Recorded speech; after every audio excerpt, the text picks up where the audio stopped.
안녕하십니까, 사회신입니다. 오늘은 세력에 대해서 말씀드리려고 합니다. 세력을 잡는다는 게 정말 힘듭니다. 막 세력이 보통은 너무 세져 가지고 고생들 많이 하시죠. 세력이 세지면은 어떤 문제점이 있냐면 꽃을 많이 못 답니다.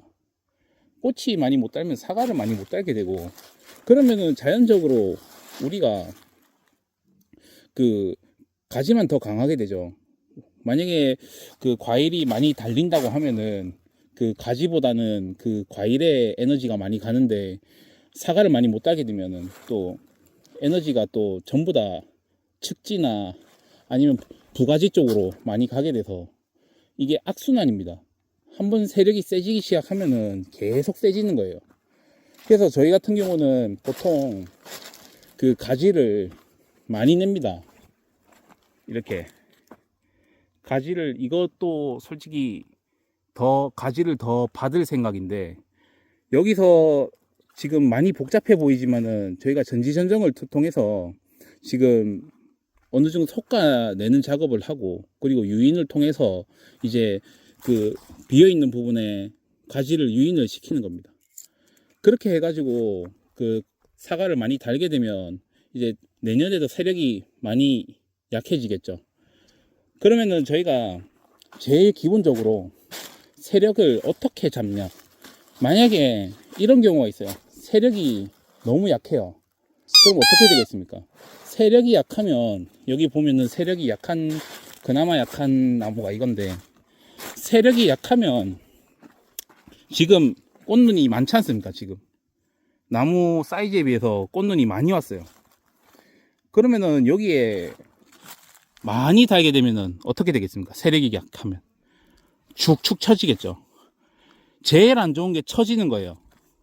이렇게 밑으로 처지는 거 제일 안 좋아요. 그러면은 색도 안 날 뿐더러 이게 처지게 되면은 이게 수형이 이렇게 트리형이 아니고 축 처져 가지고, 그러니까 그러면 악순환입니다. 축 처지면은 위에 가지가 밑에 가지를 가리고, 또 위에 가지가 밑에 가지를 가리고, 이러면은 그 잎이 나도 광합성을 잘 못하고, 그리고 사과 자체에도 햇빛을 못 받아서 색이 나기가 힘듭니다. 얼룩이 많이 집니다. 그렇게 되면. 그렇기 때문에 세력이 또 너무 약하면 안 돼요. 그래서 세력이 약해졌다 하면은 우리가 보통 시비를 많이 합니다. 비료를 좀 줍니다. 근데 비료를 주면은 또 안 좋은 점이 뭐냐면, 내가 이 나무 주변에만 비료를 줬다고 생각을 하지만 옆에 나무들도 영향을 받아요. 근데 여기 보시면은 이 나무는 세력이 약하지만 이 옆에 있는 나무들은 세력이 어느 정도 있지 않습니까? 그러면은 옆에 나무들도 영향을 받는단 말입니다. 그렇기 때문에 비료를 우선적으로 주는 게 아니고, 저희가 묘목을 심을 때 봉충다리, 지면에서 봉충다리로부터 20cm 정도 띄워놓고 심지 않습니까? 왜냐면은 세력을 약하게 하기 위해서. 이게 세력이 그 유목부터 너무 세지면 이제 나중에 고목이 됐을 때 상상도 할 수 없이 세력이 강해집니다. 그렇기 때문에 저희가 봉충다리를 올려서 이렇게 하게 되는데, 요 부분을 조금 묻어주는 겁니다. 흙으로. 비료를 더 주지 말고. 그렇게 했는데도 불구하고 내년 됐는데 세력이 더 약해진다든지 아니면은 변함이 없다, 그러면은 그제서야 비료를 주시는 겁니다. 그러니까 우리가 생각하면은 단순하게 세력이 약하면 비료를 주고 세력이 세면 비료를 안 줘야지 라고 생각하시는데, 땅에는 저희가 뭐 그 경작을 하기 위해서 저희 예정지 관리를 할 때 비료랑 뭐 거름이랑 이렇게 많이 주지 않습니까? 그리고 땅을 만든 다음에 나무를 심는데 그게 영양분이 꽤 오래 갑니다. 우리가 생각한 것보다 비료가 그렇게 많이 필요하지 않습니다. 나무들한테는. 그러니까 특히 질소질 비료 같은 경우는 나무를 크게 하고 그 과실도 굵게 만들어 주지만은 그게 또 어떤 문제가 있냐면 색이 안 납니다. 그렇기 때문에 웬만하면은 어느 정도 한 10년치의 영양분이 어느 정도는 있다라고 생각을 하셔야 합니다. 그래서 질소질 비료 같은 경우에는 좀 피하시고, 뭐 영양제나 이런 건 좀 주셔도 뭐 비료는 너무 많이 시비를 하시면 안 됩니다. 그런데 이게 너무 이게 세력이 약해지고 나무가 비실비실 거린다. 그럴 때는 정말 줘야 되죠. 그때 돼서는 일단 봉충다리부터 먼저 묻어보고, 그러고 나서 1년 지나면은 확 좋아집니다. 이 나무도 작년쯤에는 이만큼 세력이 좋지 않았어요. 근데 봉충다리 묶고 나서 이제 세력이 좋아졌습니다. 그러니까 흙만으로도, 흙을 덮어주는 것만으로도 충분히 굵게 만들 수가 있어요.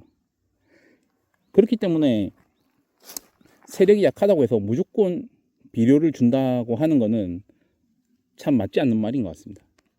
그리고 두 번째, 세력이 너무 셀 때. 세력이 너무 세면 일단 측지부터 굵어지죠. 주지부터 굵어지고 그 다음에 측지가 굵어집니다. 그러면은 우리가 어떻게 해야 하는가, 이럴 때는.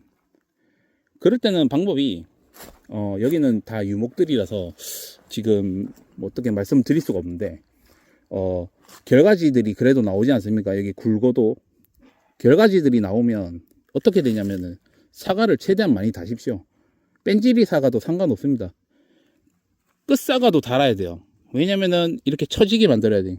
너무 힘이 세니까 이게 올라가거든요. 그러면은 또 내년 되면은 꽃이 안 와요. 그러니까 이렇게 처지게 만들어야 됩니다. 끝 사과도 달고, 그리고 이제 최대한 결과지 위주로 과실을 맺어주고, 그리고 이런 좀 굵은 가지에 사과도 좀 달아 주셔야 됩니다. 그러니까 전체적으로 사과를 많이 달아서 그 사과의 세력을, 사과나무의 세력을 줄이는 겁니다. 우리가 보통 보시면은 우리가 세력을, 그 나무가지의 세력을 강하게 해서 이제 세력을 죽이시는 분들도 있어요.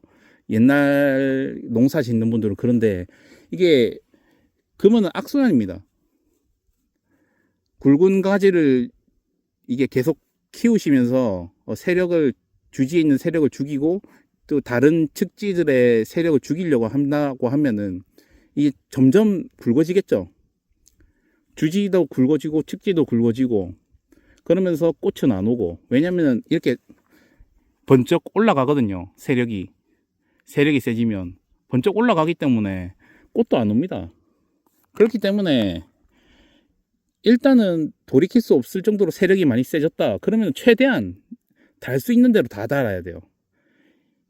그래야 이게 내년이고 내후년이고, 내년은 어느 정도 포기를 하더라도 2년 뒤 3년 뒤가 그래도 나아진다는 거죠. 세력이. 우리가 비료를 안 준다든지 아니면은 그 측지를 뭐 굵게 해가지고 이게 세력을 많이, 도장지를 많이 만들어 가지고 이렇게 그 세력을 죽이신다고 하시는 분들이 있는데, 도장지는요 그렇게 에너지를 많이 쓰지 않아요. 나무한테 제일 많이 에너지를 쓰는 때가 결과할 때, 사과를 달 때 에너지를 제일 많이 씁니다. 그렇기 때문에 사과의 세력을 죽이고 싶으면 최대한 사과에 사과를 많이 달고, 그리고 일단은 측지를 많이 내.